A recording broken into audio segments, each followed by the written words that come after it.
Here is my one take, really quick comparison video between the Sony 50mm F1.8 OSS and the Sigma 56mm F1.4. A quick breakdown and comparison between these two to help you figure out which one you should be buying. So let's talk about the build and features of these two.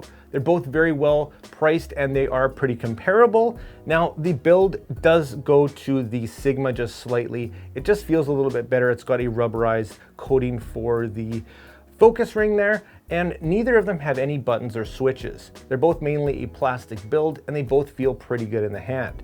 Overall size, as you can see here with the lens hood installed, the Sony is going to be a little bit bigger, but it's really not a deal breaker whatsoever. The Sigma has 55mm filter threads, the Sony has 49mm filter threads, and one big difference between the two is, well, the Sony is image stabilized, helping with you aps-c shooters without IBIS, where the Sigma is not. But the Sigma is actually faster. It's an f1.4 compared to the Sony's f1.8, meaning you can let in a bit more light and getting a little bit faster shutter speeds in those low light conditions. So it kind of evens out, maybe. Let's move on and talk about weather sealing. Unfortunately, the Sony is not weather sealed and the Sigma has a little rubber gasket on the bottom for a little bit of extra confidence. So when it comes to the overall build and features, well, they're pretty comparable. There's give and take with both. Next up, the value of these are both fantastic.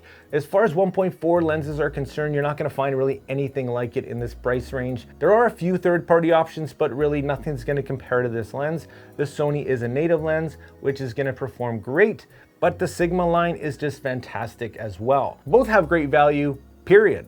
Next, let's talk about the performance of these two. How do they actually perform? Well, they're both actually pretty darn good performers. Long story short, the Sigma is the sharper lens. It's also faster at f1.4 rather than f.8, meaning you're gonna let more light in, get better bokeh, and again, better low light performance. Autofocus, what about the autofocus of these two? They're both actually really good. I'd say for me, in my experience, the Sigma did have just a slight advantage, not letting me down in photos or videos, and you really can't complain with both anyways.